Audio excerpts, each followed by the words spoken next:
Penalosa and Ponce de Leon. In fact, Penalosa was a professional fighter at a moment when Ponce de Leon was 8 years old.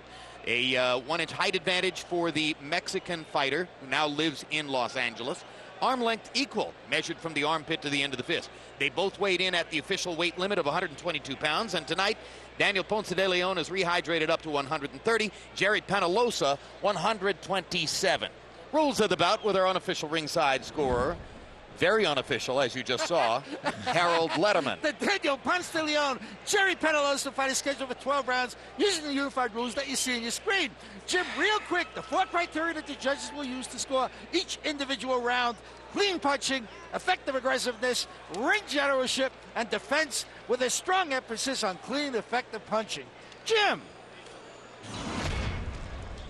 If you think of massive punchers at 122 pounds, most recently in the sport, you would think of Manny Pacquiao a few years back when he came out of the Philippines fighting in the 122-pound weight class. And a couple of weeks ago, there was a tremendous 122-pound battle on a competing network between Israel Vasquez and Rafael Marquez, both of whom can light you up at that weight class. And here's another one, Daniel Ponce de Leon. He had a little bit of trouble getting his gloves to fit, so you just saw the final preparation Ponce de Leon's gloves as this Mexican Indian tribesman from the Tarahumara tribe, largest Indian tribe, I'm told, in the nation of Mexico, prepares to come into the ring. He still wears a long ponytail on the back of his neck, signifying his relationship to his beloved tribe. For years he wore the full long hairdo in the ring, but ultimately that became a giant distraction for him, and so he went to this current ensemble about midway through his career that shows a crew cut in effect with the long ponytail at the back. Ponce de Leon has already had 31 professional fights. He's won 30, only a single loss, and has 28 knockouts on his record. Emmanuel, the last time we saw him on an HBO pay-per-view card, he knocked out a Thai fighter in less than 30 seconds. Meanwhile, here's Gerry Penalosa, who's been around a long time. The Filipino influx into American prize fighting is dominated now by the identity of Manny Pacquiao, but this guy was a rising star in the sport and got a fair amount of notoriety long before Pacquiao ever came to American soil.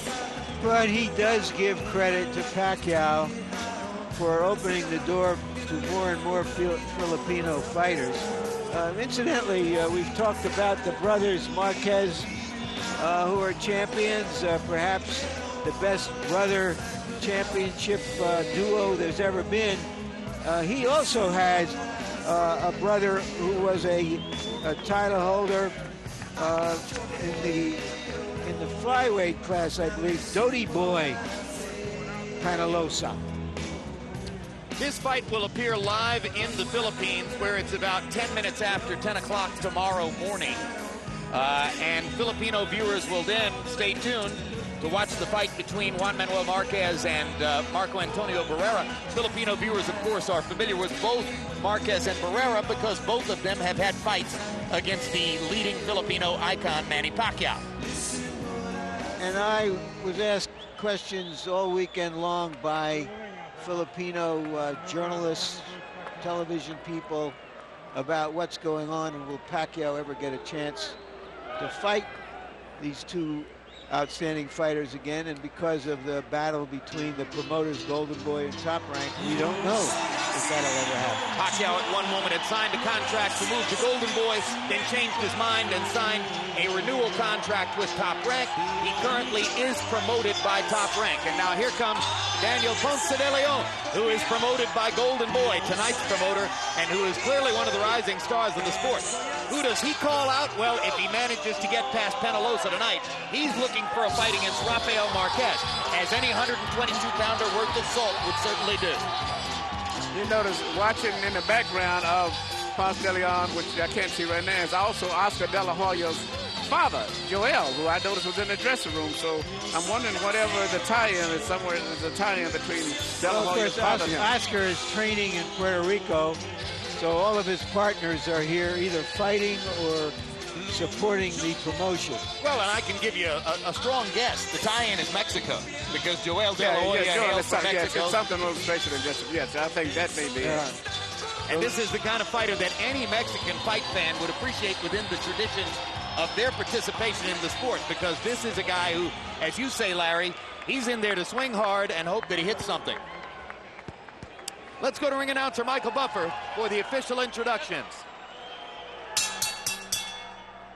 Ladies and gentlemen, Golden Boy Promotions present the co-featured bout of the evening, sponsored by Rockstar Energy Drink. Party like a rock star.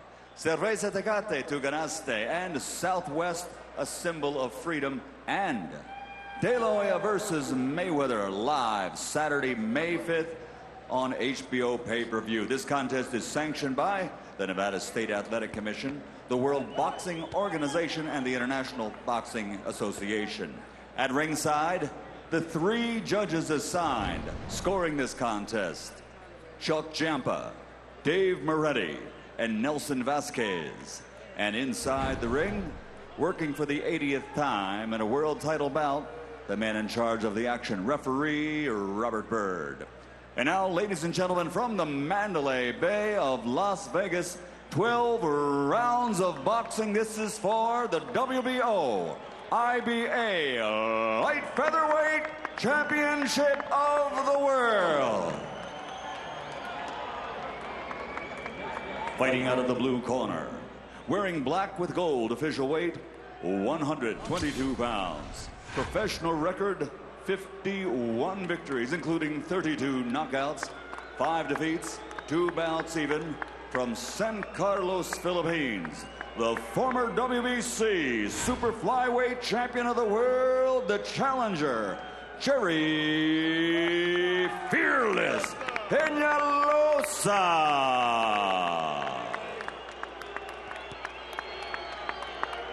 Fighting out of the red corner, wearing black, official weight 122 pounds. 30 victories in his professional career, including 28 knockouts, only 1 defeat. From Cuauhtemoc, Mexico, the reigning, defending WBO IBA Light Featherweight Champion of the World, Daniel Ponce de Leon.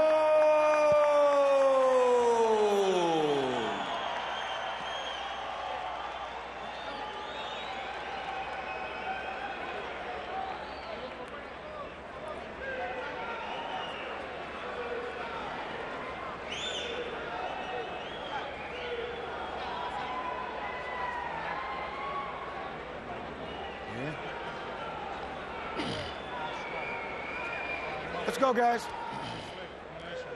Okay, gentlemen, you had your instructions in the dressing room. The only thing I'm going to tell you now is when I tell you stop, that means stop whatever you're doing. Give me a clean break. Protect yourselves at all times. Obey my commands at all times. Let's do it. Penalosa has never been stopped in 58 professional fights, but he is much the smaller man and the older man. And I think the physical size is going to be a difference in this fight here, too. Because you got a hard-nosed puncher like Ponce de Leon who comes in with no respect. You have to have some physical strength as well as some boxing skills to hold him off. But just boxing skills are going to be hard to hold him off. Daniel Ponce de Leon, like a Kassim Uma or an Edison Miranda, has one of those amazing personal stories that just causes you to shake your head in awe and wonder. Born in a tiny mountain village without basic services like electricity and running water, his 4 elder siblings all died in early infancy.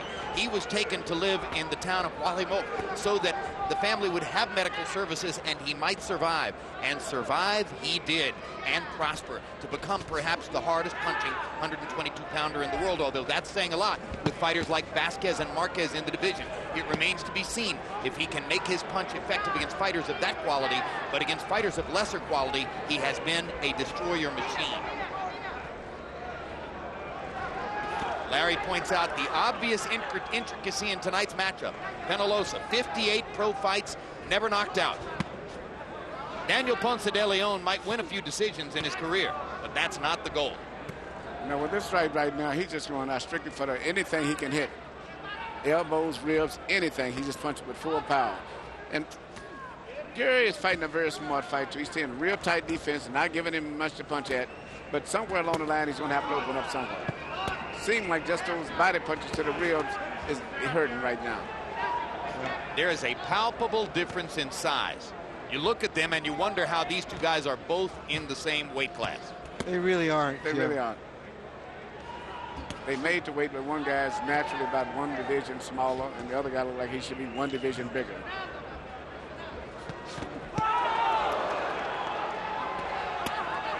Hard left hand to the body by Ponce de Leon, digging the right hand to the body. The urgency in his face shows you the mentality of somebody who thinks, I don't care if you've had 58 fights without being knocked out. I expect to get you in the first or second round. Penalosa is an extremely poised veteran. You can see that he is not flustered by this bigger man coming with heavier weapons. No, and he's taken a couple of early shots and weathered them very well. And by and large, as Emmanuel Stewart points out, he's got a good tight defense around his head. But to Ponce de Leon's credit, he's looking for the body as a result of that. Right, but he's never throwing punches up between the gloves, and which is giving Penalosa a good advantage because he's blocking for punches on the outside, and he's getting away with it right now by catching most everything on the outside. Penalosa risking enough to fire a combination of his own. But he's not finding anything through the gloves in between. What's for the bell, Dan? Bell! Bell!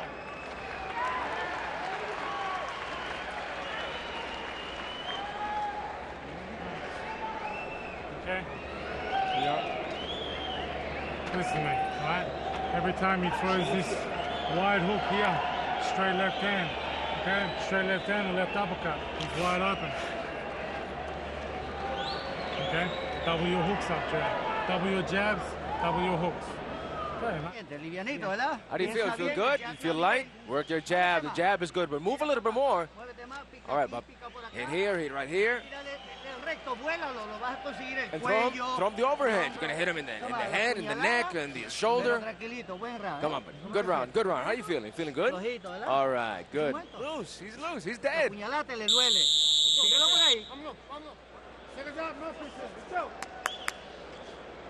Penalosa told us that in a recent fight, Pacquiao promised him $5,000 if he would get a knockout. He got the knockout and the $5,000, but he said he turned away from much bigger offerings from Pacquiao because everybody seems to be taking advantage of Pacquiao's good nature where money is concerned. And also taking advantage of the fact that he loves to sign contracts. That's turning out to be a repetitive story in the sport. I mean, we've been talking about financial irregularities related to Manny Pacquiao for a half dozen years now. The face has changed, but the story remains the same. He's never saw a contract that he didn't want to sign his name to. CompuBox numbers in round one. Ponce de Leon, 29 out of, get this, 111 punches thrown in round one. Penalosa, 11 out of 40. You heard Justin Fortune training Penalosa while Freddie Roach is away training Oscar De La Hoya.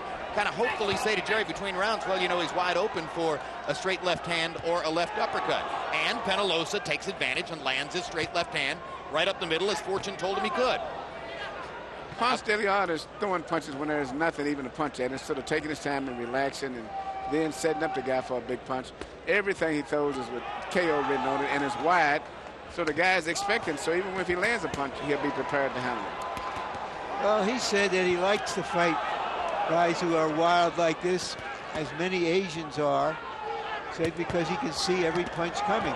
Good left hand inside by Penalosa. Yeah, Penalosa has pot-shotted Ponce de Leon rather effectively here in the second round, and he lands another left and right across the top. Ponce de Leon may be surprised at how easily Penalosa is finding him. There is a level of professionalism in a fighter who's had 58 pro fights, as Gerry Penalosa has had. He's had 4 title shots in his career. Hasn't been able to win them, but he's been in 4 title fights.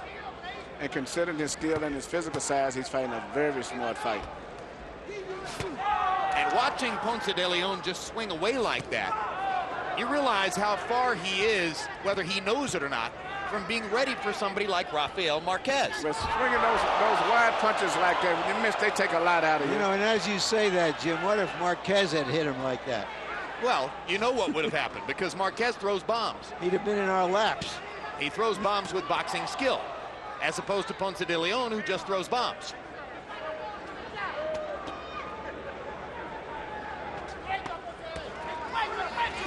On the other Penalosa is going to have to take a lot of stuff to the body if Ponce de Leon keeps bending and throwing to the side the way he did.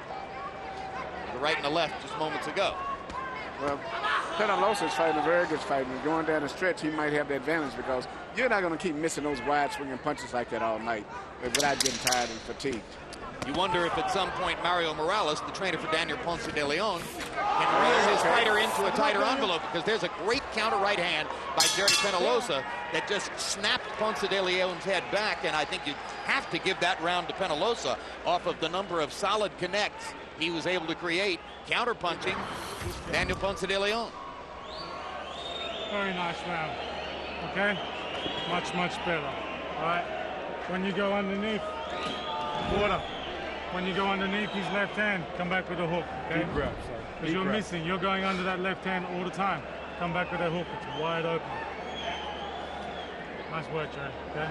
Combinations, angles, all right? You can outbox this guy. Don't get caught back in a straight line. Nice, man. Yes. Rub that in real good, guys. Rub it in real good.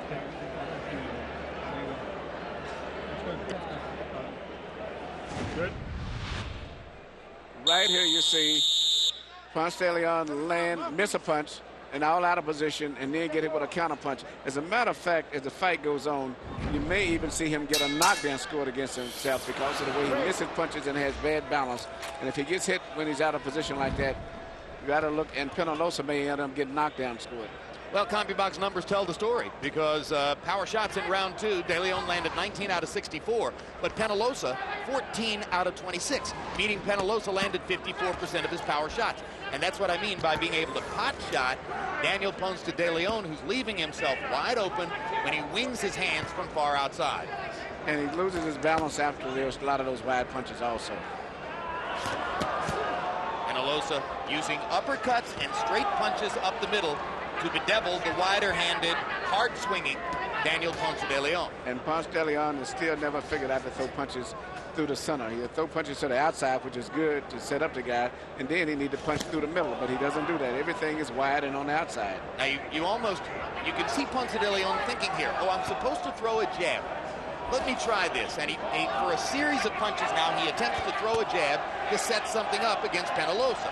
He hasn't really landed one. Now he begins to land the jab, but immediately comes back with 2 wide swinging punches to the outside. Once again, though, he's put Penalosa into a defensive envelope and prevented Penalosa from being able to throw.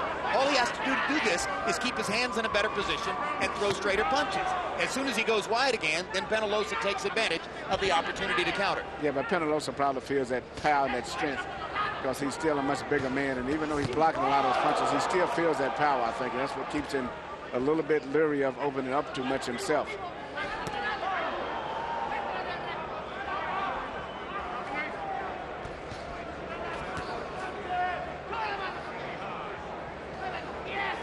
As each round goes by, Gerry Penalosa seems a little bit more relaxed. The more relaxed he is, the more often he's able to do that. Hard right hand for Penalosa, countering Ponce de Leon, who had his hands down.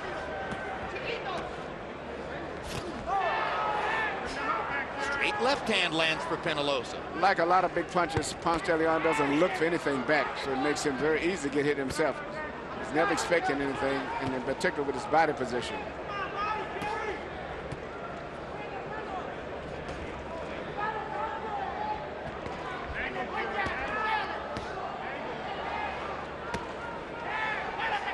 Ponce de Leon clearly shows in round 3 that he's beginning to get the message, that he's going to have to box a little bit to maintain his advantages against Gerry Penalosa.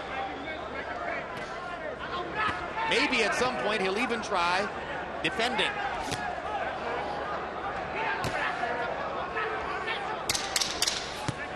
And now as round 3 comes to a close, between rounds a little while ago, Larry Merchant was able to go and have a conversation with the very thoughtful Juan Manuel Marquez. Let's take a look. Juan Manuel, how important is this fight to you? Es muy importante, por eso nos preparamos aproximadamente 3 meses en la Ciudad de México en las montañas, y yo creo que esta es la pelea de la consagración. It's extremely important for us, and that's why we prepared 3 months in the mountains of Mexico, and this will be the fight that will show our strength. He insists that he will become a warrior for this fight again. How will you confront him?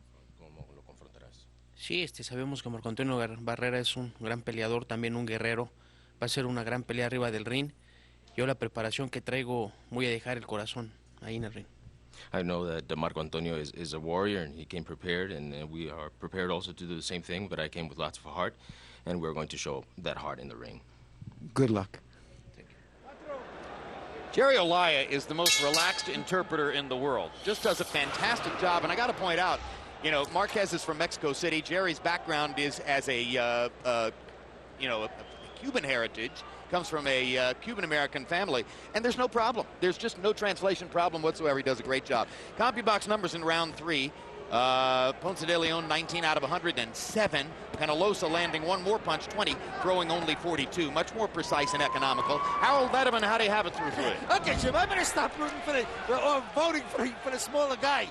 29-28, 2 rounds to 1, Gerry Penalosa. Jim, I got to tell you something. What I like about Gerry Penalosa is that he uses both hands. He lands with the right, he lands with the left, and he lands combinations. On the other hand, Daniel Ponce de Leon has a very, very weak right hand, as you see there. He just sort of flicks it out.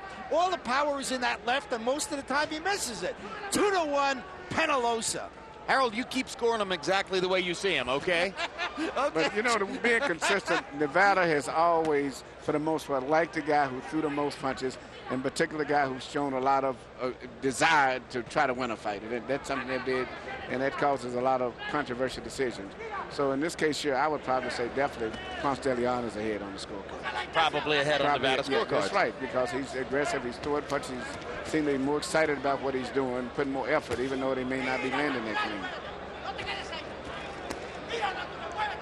Well, De Leon is doing a much better job of going to the body, and he sees that head hunting is very difficult against a smart, elusive, head-moving fighter like Penalosa. No, I mean, this is almost like an education for Ponce de Leon, and he's showing you that he's learning something as the fight progresses.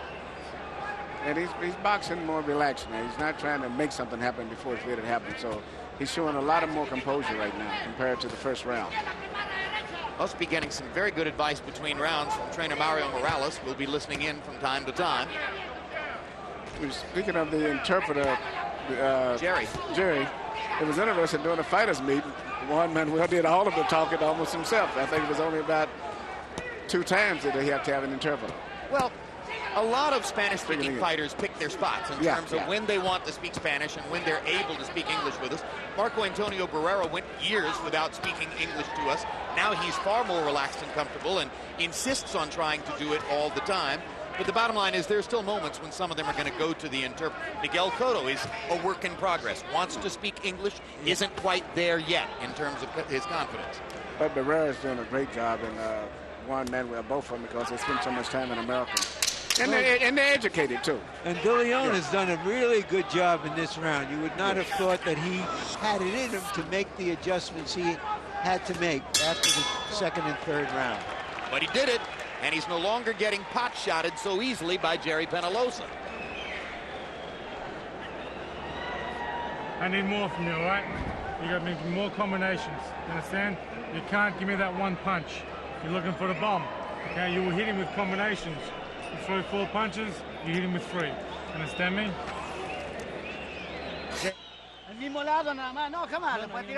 Come on, throw both hands. All right, that's it. Come on.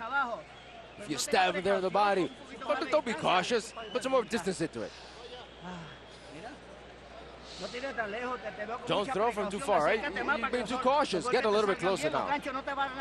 Those hooks are not going to be very effective at that length. Let's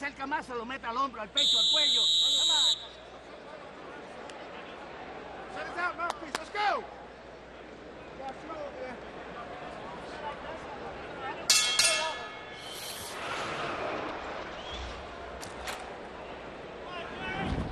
Round 5 of a scheduled 12. Fascinating fight so far. Daniel Ponce de Leon came out and threw 111 punches in round 1. Obviously felt as though he was going to land something big and knock the much smaller Gerry Penalosa out early. By the second round, Penalosa had found the gaps in Ponce de Leon's leaky defense and began pot-shotting him with counter punches. landing straight punches up the middle, snapped Ponce de Leon's head back several times. By the third and fourth rounds, Ponce de Leon began to learn his way around that and got back into a boxing envelope and started working behind his jab, most particularly in round 4, and that's what he's trying to continue to do in the 5th round. Ponce de Leon has made a great adjustment right now. Totally turn around, boxing, taking his time, pacing himself, and I still believe that the punching power that Penalosa feels from him is what's keeping him from doing too much. Even though he may fight a good defensive fight, he still feels the power, especially those body punches and the punches even on his elbows. It's hurting him enough where he's still respectful. So and as long as Ponce de Leon stays in this envelope and fights technically, the power's still going to be there. He's still going to get his opportunity every once in a while to unload a big shot, and he might have a chance to land it, as opposed to just swinging wildly the way he did in round 1. Yeah, relax him a little bit more. But whether he's in a boxing mode or punching mode, he's still been the busier fighter throughout the entire fight. You know, and this shows that he may have a bigger upside than we know if he's able to make adjustments when he has to. Solid left hand up the middle by Gerry Penalosa.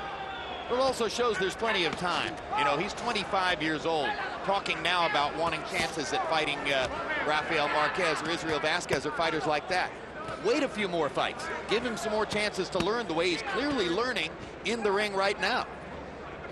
I said 25, he's 26. Birthday July 27, 1980. He'll be 27 a little bit later on this year. Penalosa shows you he can get to him even with his smaller body and shorter arms. Well, he's the one who's walking forward now. This fight has changed almost 180 degrees in the first round. Fascinating. What a curious science boxing is. Fight is going totally the opposite, as Larry said, the other way around. But still, you don't never know who's winning on the scorecard. The cleaner, effective punches are definitely being landed by Penalosa. But still, nevertheless, the busier fighter is Ponce de Leon still. So now as the 5th round comes to a close and the fight gets more interesting with each passing minute, we're going to show you a conversation that Larry taped just a short time ago with Marco Antonio Barrera, and this time, as we discussed, no interpreter, in English. Marco Antonio, you've made your reputation with many big fights. Why is this one important to you? It's very important for me because it's the last year for my career. I want to all the people remember with the big fighters, and Juan Manuel Marquez is a tough fighter. Many times fighters who think about retirement don't fight as hard as they did when they were younger. Will you fight as hard as you did when you were younger? Can you? Yes, I can, because I feel more better the last time, the last 2 fights. I feel now for me it's great to fight with a Mexican fighter, and I am ready. The time is over, and I go to up the ring now. Thank you very much. Thank you. Larry, isn't this the first night on which Marco Antonio Barrera has felt comfortable enough to do that with you? Right. He always could speak to us off the camera, but he didn't trust himself on camera. So he is going to a private school where he's learning English and broadcasting. Planning to be the Mexican version of Emmanuel Stewart. Jim Leffy. Well, I don't think he wants to do blow by blow. I think he's planning to be the expert commentator type. Drones like me, you know, we just sort of try to set guys like you up to do the smart stuff, and that's Marco's definitely going to be smart. But you know what? It was interesting. He loves boxing. He was so appreciative of what he's, earned and the fame that he got in boxing, and it's good to hear someone speak so highly of the sport after they finish up like he has. There isn't a better rounded, more representative citizen in the sport than Marco Antonio Barrera, and incidentally, Juan Manuel Marquez is exactly the same kind of guy. Yes. That's one of the most inspiring things about tonight's fight. You won't see 2 better people in the ring. They're in the same category as, for instance, a Shane Mosley, who is also a part of Golden Boy Promotions, as Barrera is. And these guys are not leaving boxing after their career's over. They're staying around, and they're going to be around for a long time as promoters, managers, or whatever, but they're going to be contributing back to boxing, which I think is great. Enriching the sport. Yes. Well, Barrera already has 30 fighters in his gym in Mexico City, 15 of them professionals. And 15 amateurs. Yep. Watch your heads. Incidentally, he's He keeps his roots in Mexico City, but he's living now in Guadalajara. That's where the professional broadcasting school is, which he's attending. Meanwhile, De Leon is doing a really good job here. He really is. It's body just, shots. You know, it's...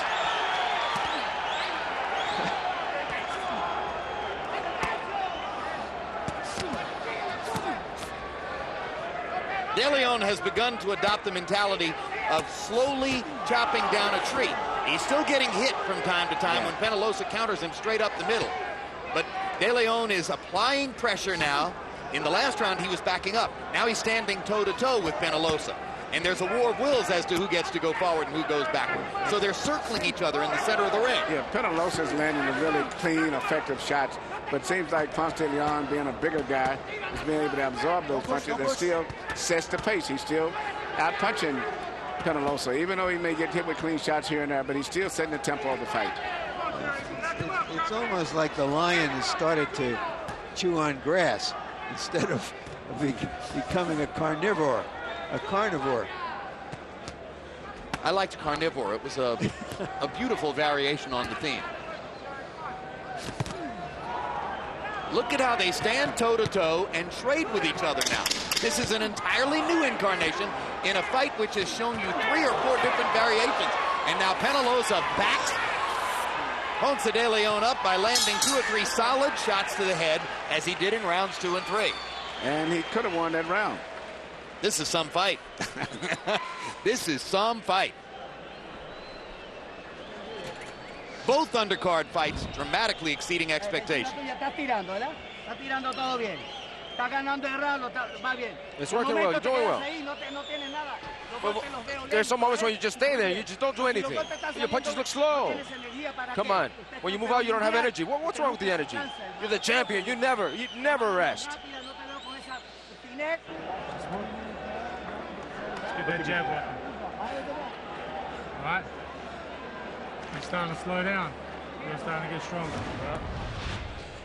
Here you see Penalosa, the old veteran, starting to put his punches together. And as we say sometime in boxing, he's setting down on his punches, getting good leverage. And he's not trying to get points. He's actually going for a knockout, seemingly now.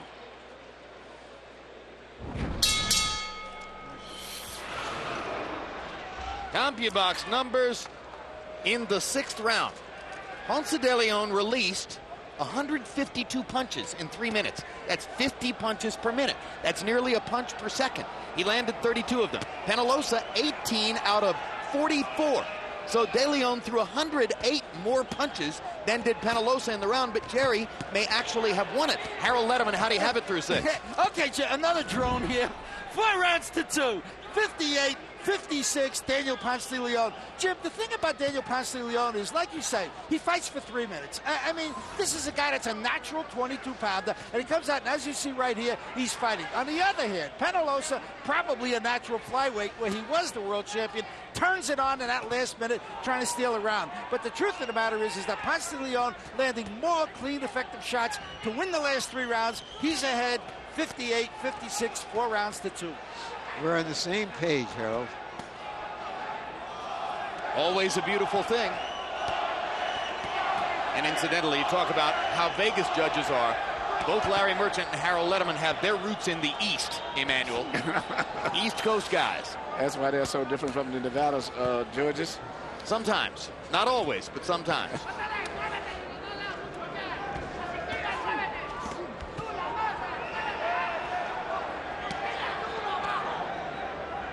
152 punches in a round. I'm not sure when's the last time we saw something like that.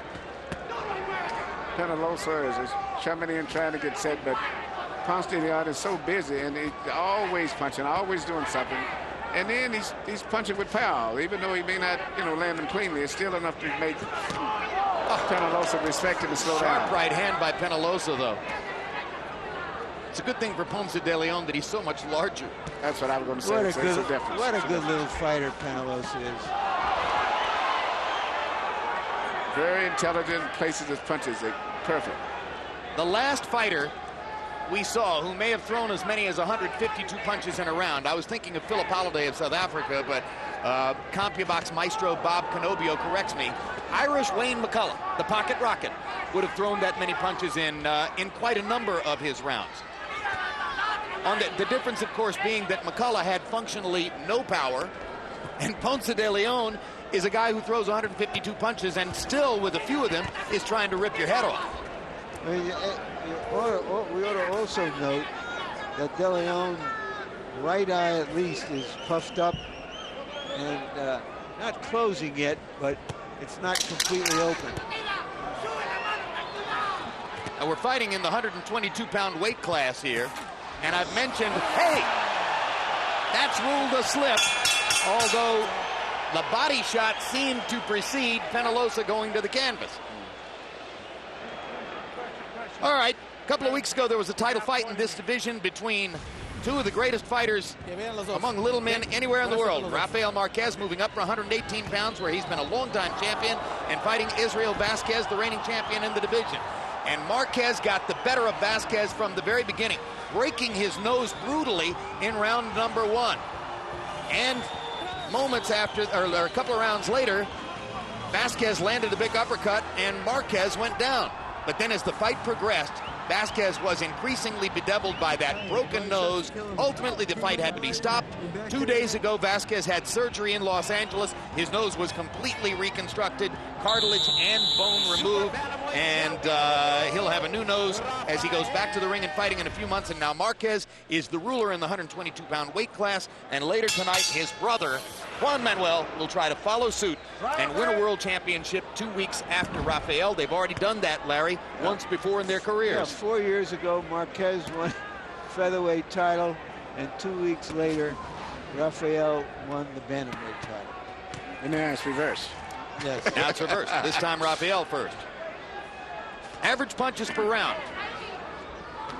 Daniel Ponce de Leon, so far in the fight, landing 23 out of 117 in every round, 20% connect percentage. Gerry Penalosa, 16 out of 42, 40% connect percentage. Huge contrast in the numbers, huge contrast in approaches to fighting. And, you know, take your pick as to which represents greater effectiveness to you. Emmanuel Stewart has already told us that under the precepts of the way things are scored in Nevada, this almost certainly augurs in favor of Ponce de Leon. Well, as far as the effectiveness and the clean punches and everything is definitely for Gerry Penalosa, but Ponce de Leon is just so busy, it keeps him from getting set, and he steadily, even though he doesn't land that clean a punch, he's just outworking him right now. Yeah, well, that's the difference between being 26 and 34.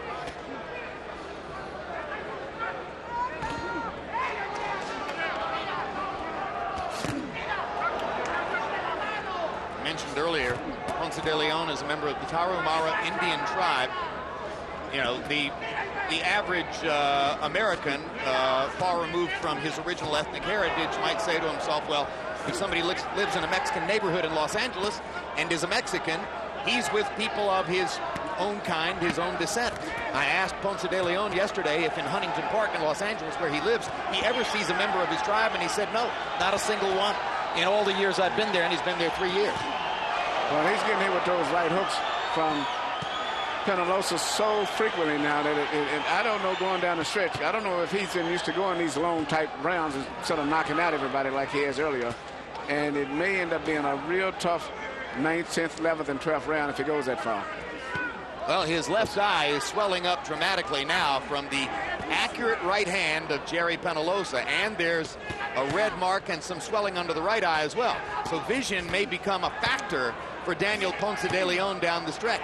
And you see the increasing sense of urgency as once again he steps forward and tries to hammer away with big shots, hoping that he can get Penalosa out of there before he himself becomes potentially vulnerable to a TKO.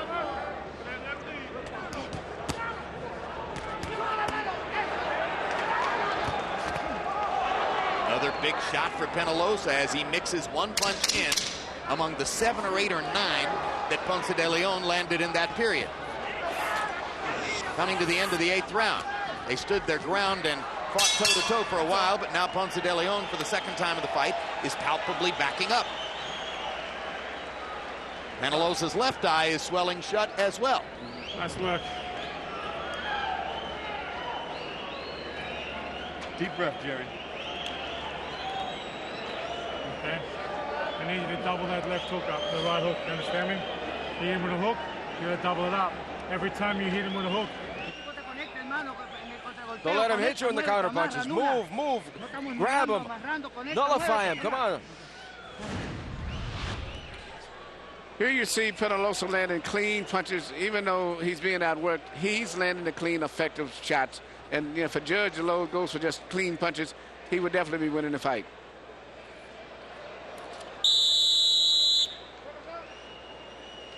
CompuBox numbers in the 8th round. Another dramatic contrast. Ponce de Leon, 29 out of 130. Penalosa, 13 out of 43. So De Leon throws 87 more punches, but Penalosa lands at the much higher connect rate. Still, Harold Letterman shows a comfortable lead on his card for the Mexican-Indian fighter, Daniel Ponce de Leon. And incidentally, when you think about stamina down the stretch, and the fact that Ponce de Leon is throwing all these punches, 130, 152, 111 in some rounds, remember that he was born and lived the first 11 years of his life in the highest mountains of Mexico, in an environment where there was no school. He worked on a farm from early childhood. So this is a man who is not unaccustomed to using his body for hard, ongoing, physically taxing work. And I'm very impressed with his stamina. Looking at the volume of punches that he's been throwing, regardless of what is the final outcome, I've been very impressed by that. Because he's punching almost 5 or 6 to 1 ratio to Penalosa. They were able to raise corn at the altitude where he lived his early childhood, but the rest of the farming was essentially livestock. It's not a place where you grow a lot of crops.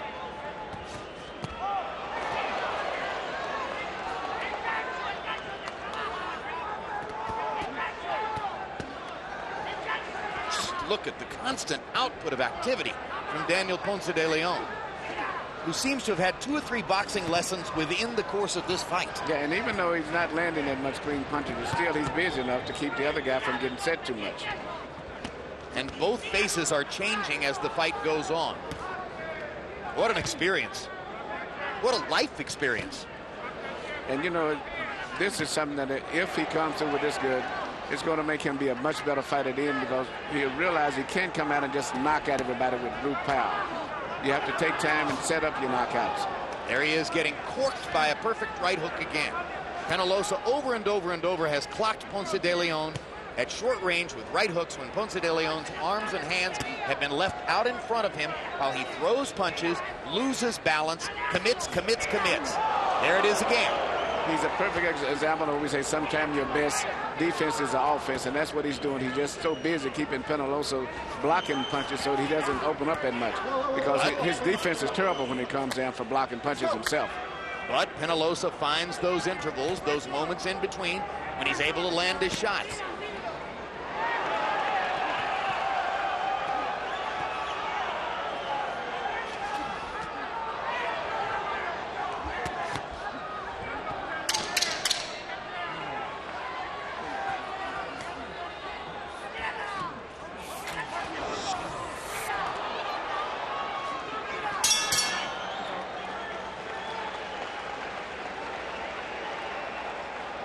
Fascinating. Well, as we look ahead to the main event between Marco Antonio Barrera and Juan Manuel Marquez, both of them have esteemed trainers. Rudy Perez is esteemed as the trainer of Marco Antonio Barrera. When you look at notable fighters trained, Cruz Carvajal, Eric Ortiz aren't really all that notable from an American perspective. The only notable fighter he's trained is Marco Antonio Barrera. And there have been a lot of trainers in the sport whose great identity comes from an association with one fighter or 1 or 2 or 3 fighters, and certainly Perez is in that category. Nacho Beristain, on the other hand, if there is an Emmanuel Stewart of Mexico, Emmanuel, this is the guy. He has trained so many different great fighters over the years and different styles. Ricardo Lopez, the ultimate boxing stylist. Rafael Marquez, a bang-away puncher. But you know what's interesting? All of his fighters are balanced-out fighters. They all are very intelligent boxer punchers. I think he's the mad, sweet scientist of Mexican boxing. Yeah, and his fighters, even when they're from Mexico, they're all intelligent boxers. Power shots in the 9th round. De Leon 16 out of 86. Penalosa 17 out of 44. Once again, Penalosa doubling the percentage. De Leon doubling the output. Harold, how do you have it through 9? Okay, Jim. 88, 83, 7 rounds to 2. Daniel Ponce de Leon. Jim, I got to tell you, I got him winning 6 rounds in a row. I think the guy is just too busy, like you see right here, landing too many shots. Penalosa sort of saves it up for the last minute of the round, and you can't take it away from a guy who's that busy and landing that many clean, effective punches. 7-2, Penalosa. I'm sorry, Ponce de Leon. Thank you. I wouldn't have argued with you either way, Harold. You're the scorer. Penalosa has an endorsement for rubbing alcohol on the back of his trunk. They're both going to need it. Let's hope they have a goodly supply on hand. Witch hazel, rubbing alcohol, peroxide, whatever it's going to be.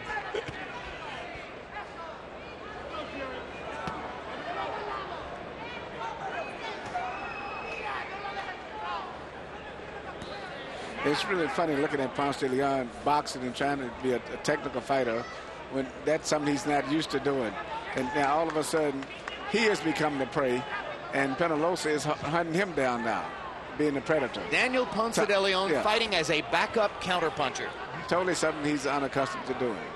But it seems clear that he has accepted that he's going 12 rounds to win this fight.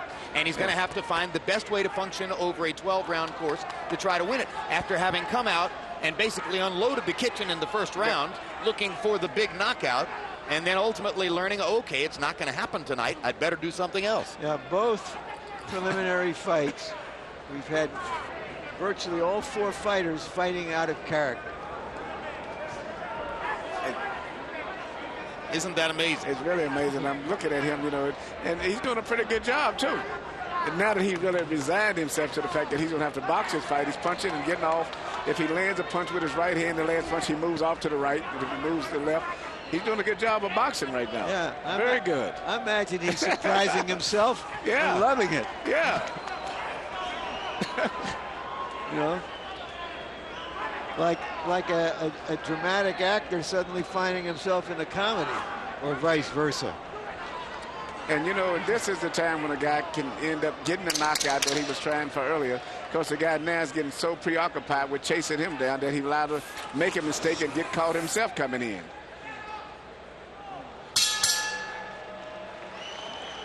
Ten rounds in the books between Daniel Ponce de Leon and Gerry Penalosa as we count down toward the main event. The pride of Mexico, Marco Antonio Barrera, getting ready for his 68th professional fight.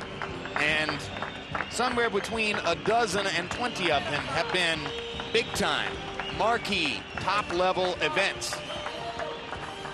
He's had as many big fights, as many big rounds, as many epic struggles as anyone in the sport at this moment.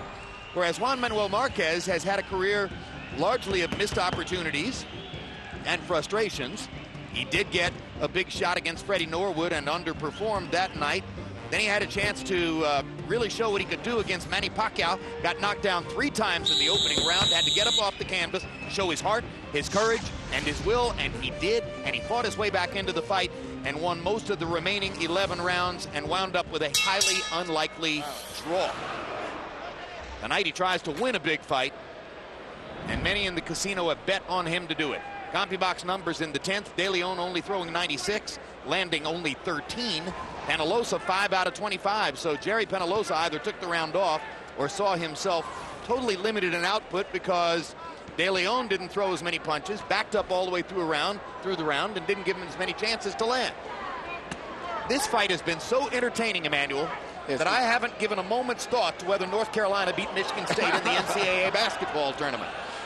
You're your basketball. Well, and you know, Michigan State is from Lansing near you, so I feel a small sense of personal rivalry here. Yeah, it's been an interesting experience being around Las Vegas this weekend because of the basketball tournament. There are groups of alumni having reunions here to root for their teams, long lines at the betting windows, cheers around the pool as people watch basketball. And I'm just looking around here and wondering if any of these 30 to 40-year-olds have slipped into the fight. I don't see too many of them. And, you know, I'm embarrassed because, believe it or not, I don't keep up with any other sport but boxing. That's why I shut up when you started talking about basketball. And even though Michigan State is the school that I'm the closest with, because I know a lot of people there, and I have friends of mine that are going to school. But you can go commiserate with them on Monday, Emmanuel. You can go spend time with them and dry their tears after North Carolina's 81-67 victory. And I'll go on to next weekend for our 21st trip to the Final 16. That's right, North Carolina, that's your state, right? Okay, my alma mater. It's good to be personal. Tar Heel born and Tar Heel bred, and when I die, I'm a Tar Heel dead. It in now. Yeah. Hey, Penalosa is... Okay. Penalosa and Ponce de Leon are fighting an interesting 11th round, and we're done with that now. Yeah, I think that De Leon is sort of on cruise control for him, which means he probably will only throw 90 or 100 punches this round. And it's working for him, because when he throws only 90 or 100, Penalosa throws fewer than 45 or 50. And when Penalosa throws fewer than 45 or 50, he's just not making a dent at all. But he's looking for punches back, man. Believe it or not, his defense has gotten much, much better. He's punching and looking for punches back. A couple more pot shots, you know, that right hook and the long left hand both land for Penalosa. But if there's one thing Daniel Ponce de Leon has proven in this fight, it's that he can take Penalosa's solid shots. He's not going to go down from them, or so far it doesn't seem that way. Well, and vice versa, which is the real surprise. Because a lot of punchers can't take punches when they get hit themselves.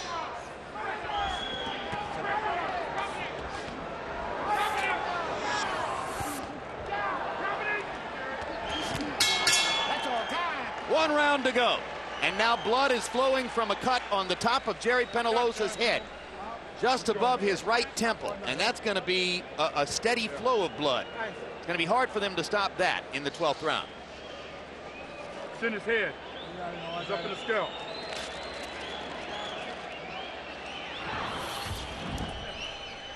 Give me the rag. Okay? I need everything you've got. We all right, guys? Yeah. Last round. Good. Last round, Gerry, okay? Need to knock this fucking guy out. Gerry. You understand me? Okay, you want this title? Yeah. You got to knock him out. You got to knock this prick out. You cannot let him get away with you at all. Okay? Okay. It's the last one. We need a big round. But be careful. Come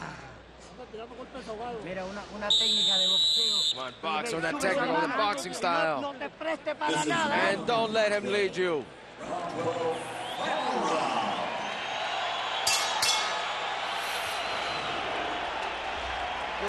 Pick him up.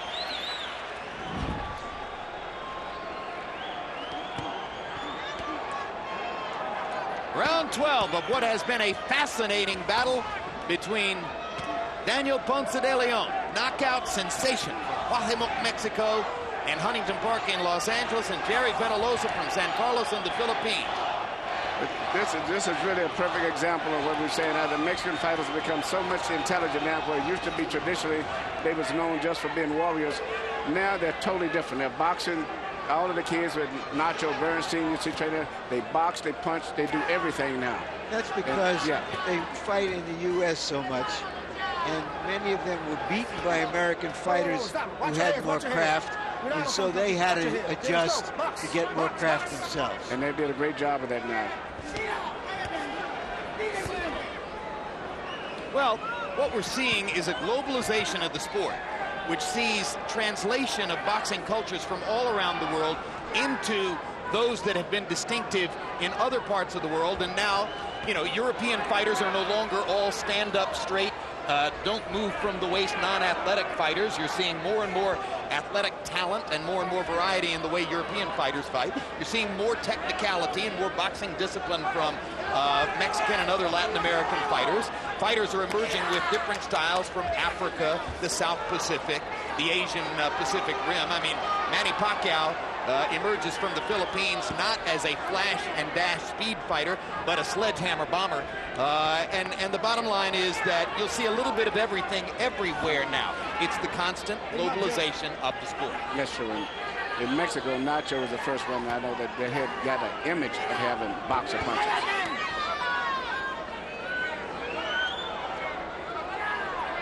Which is part of the reason that Marquez never was able to get the support. The support of Mexican fans for a long time.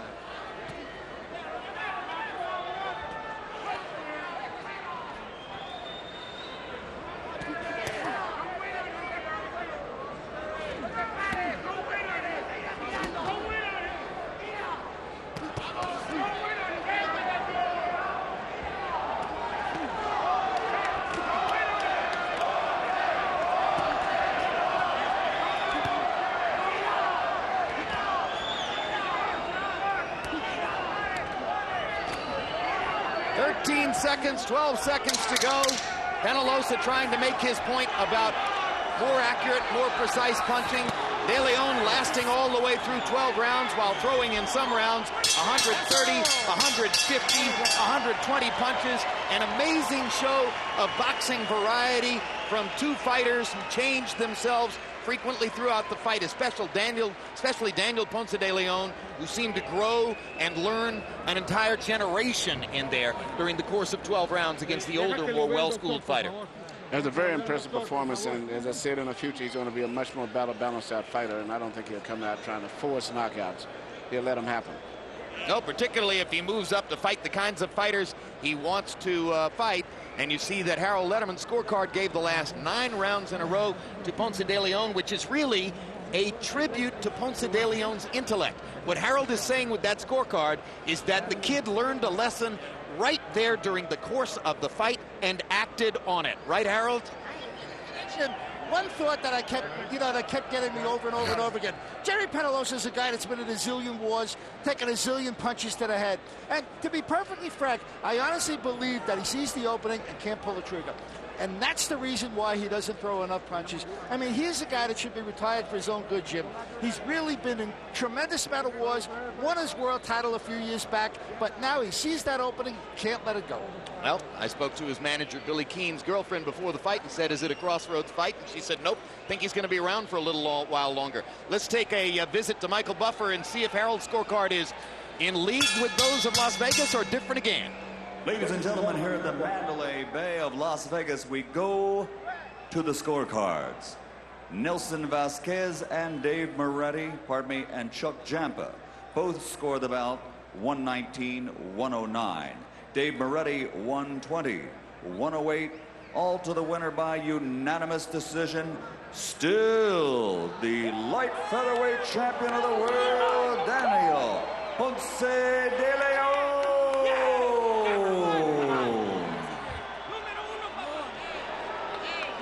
No disagreement this time. Although some in the crowd apparently preferred the brave performance by Penalosa, at the end of the day, the judges leaned toward the punching landslide put forward by Ponce de Leon. 1,399 punches thrown. Did he give you your money's worth?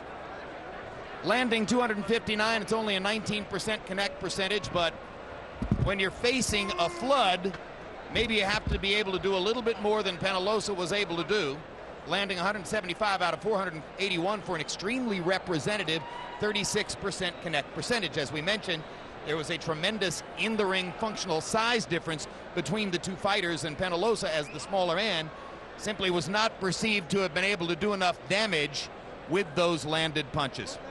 Still to come tonight, the main event, Marco Antonio Barrera versus Juan Manuel Marquez.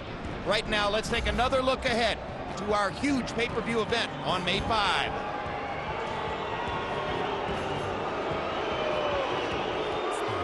I'm picking De La Hoya. Doctor, I'm picking Mayweather.